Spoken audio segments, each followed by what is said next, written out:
আপনাদের কি পরামর্শ দেন যে সার্জিস 155টা গাড়ি লয়ে বাইর হয়? আর অ্যাক্টিভিস্ট থেকে রাজনীতিবিদ কেন হইতে পারতেছেন না? এটা ডক্টর ইউনূসের এটা জবাব দিতে হবে যে উনি যে আইসা এদেরকে শত্রু বানায় দিল।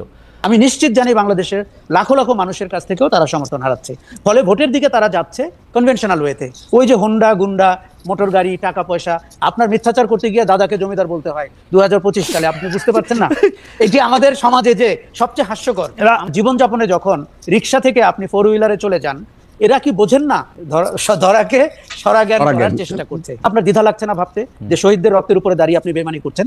আমরা তিনটি দলকেই তাদের কোনো কোনো আচরণে দেখতে পাচ্ছি গণ অভ্যুত্থানকে ভুলে যেতে। যেটা জনগণের হাতে পতন আপনি বলতেছেন, এই কথার জন্য আপনি আজকে ট্রোল হতে পারেন, কারণ আমরা দেখতে পাইতেছি শেখ হাসিনার পতন ঘটায় 1 2 3 4 5 10 জন 12 জন 15 জন ছাত্র যারা বিসিএস পরীক্ষা দেওয়ার জন্য ওইখানে কোটা থাকবে কি থাকবে না ওইটা দেওয়ার জন্য যারা আন্দোলন করতে গেছিল, তারপরে তাদের প্রেশার অন্য অনেক কিছুতে তারা আসলে স্বীকার করে নাই এবং তারা ওখানে দাঁড়িয়েছিল, প্রাণ দেওয়ার জন্য প্রস্তুত ছিল। সেই 12 জনই আসলে শেখ হাসিনাকে সরাইছে এবং সেই জন্য তারা 135টা গাড়ি দিয়ে চলবে, সেই জন্য আজকে তারা যাকে ইচ্ছা যা খুশি তাই বলবে। মানে এইটারে আপনি আসলে কি হয় দেখেন, 24 আর 71 মিলায়া একটা কাহিনী করবে, যেটা ইচ্ছা সেটা তারা করতে থাকবে। এটা কেমন কথা? এই যে সরলীকরণ করা যে 10 জন ছেলে 12 জন ছেলে শেখ হাসিনার পতন ঘটিয়েছে, এটি আওয়ামী লীগের জন্য সবচাইতে বড় প্রায়শ্চিত্ত। কেন? আমি দেখেছি লক্ষ লক্ষ মানুষ, আমি রাস্তায় ছিলাম, লক্ষ লক্ষ মানুষ নেমেছে, তাদের লক্ষ লক্ষ কারণ আছে। কেউ গুম খুনে স্বজন হারিয়েছে, কেউ শেয়ার মার্কেটে টাকা হারিয়েছে, কেউ ভোট দিতে পারেনি, কেউ আওয়ামী দুঃশাসনের শিকার হয়েছে। এবং এগুলোকে যখন আপনি বিবেচনায় না নিবেন, আপনার মাথায় ঢুকে থাকবে এক কোটা। আমি 17 জুলাই বলেছিলাম এটি চাকরি পাওয়ার আন্দোলন না, এটি মানুষের যে মনের যে ক্ষোভ, যে রাগ, যে অভিমান, যে ঘৃণা, এটি তার আন্দোলন না।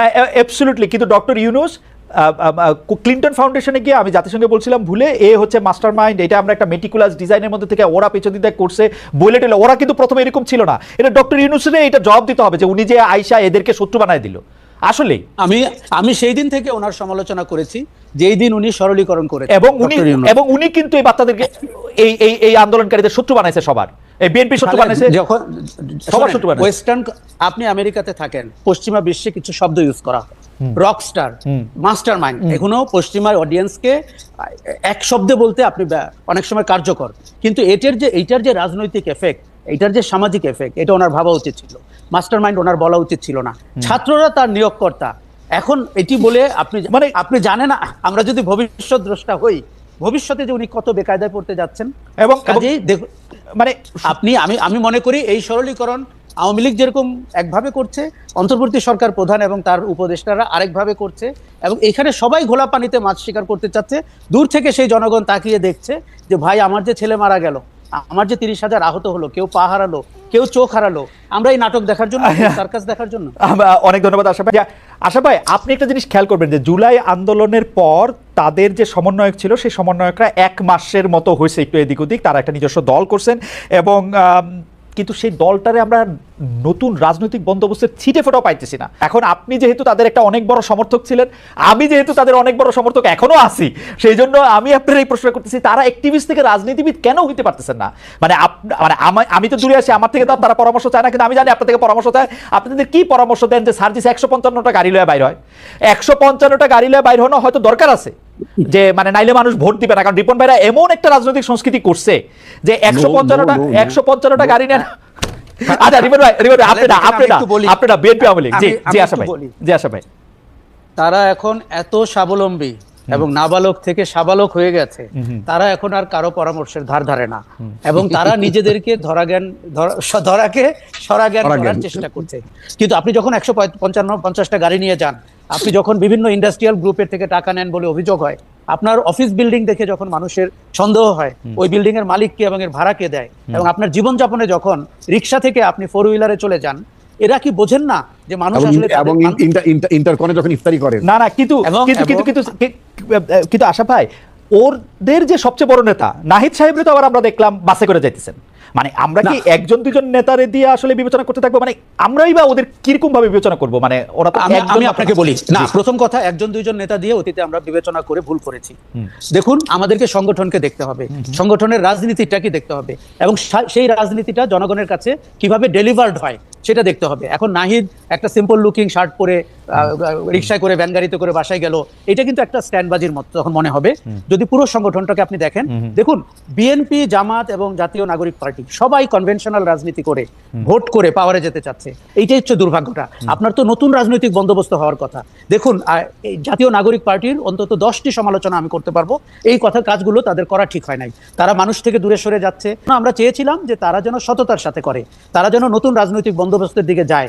সেই জায়গাটিতে জাতীয় নাগরিক পার্টি অনেক পিছিয়ে যাচ্ছে। প্রতিদিন তারা আমার কাছ থেকে সমর্থন হারাচ্ছে। আমি নিশ্চিত জানি বাংলাদেশের লাখো লাখো মানুষের কাছ থেকেও তারা সমর্থন হারাচ্ছে।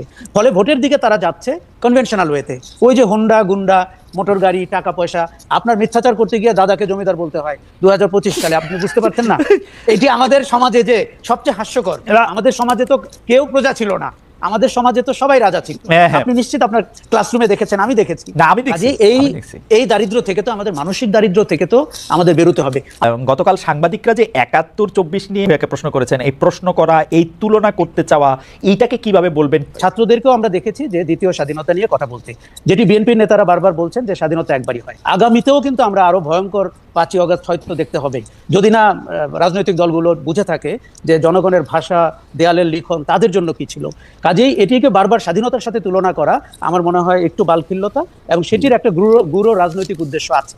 এখন আমি আপনাকে বলি যে ছাত্ররা বারবার মনে করছে, যেমন নাহিদ ইসলাম আজকেও বলেছেন যে 16 বছরের অত্যাচার নিপীড়নের ভেতর দিয়ে যারা গেছে তাদের কাছে এটি স্বাধীনতা। কিন্তু আমি তার সাথে দ্বিমত করি। সংস্কারের যে আশরাফ ভাই, আপনার অনুমতি নিয়ে আমি শুধু ওই সময়টা কথা, মানে রিপন ভাই, আমি আশরাফ ভাই কোনো একটা জায়গায় একসাথে কথা বলতেছিলাম, সেটা 2012-13 সালে এরকম হতে পারে। সেই সময় 13 সালের নির্বাচনটি হওয়ার পরপর 14 সালে এসে আমরা শুনলাম, বা 14 সালের নির্বাচনের পরপর আর কি, আমরা শুনলাম যে শেখ হাসিনা 2041 সাল পর্যন্ত ক্ষমতা থাকতে চান। আমার তো খুবই হাসার অভ্যাস, আমি খুব জোরে একটা অট্টহাসি হাসলাম যে এগুলি কি বলে, পাগল টাগলের মতো কথা। কিন্তু আসলে যদি 2024-এর জুলাই আগস্টে এরা এই ঘটনা না করতো, এটা তো 2041 তো মনে হয় মানে তারা তো ক্ষমতাটাকে এইরকম ভাবেই দেখতেছিল যে এখানে তো আর কোনো কিছু, মানে যেটা আমরা হাইসা উড়ে দিতে চাইছিলাম সেটাই তো বাস্তবতার দিকে যাচ্ছিল।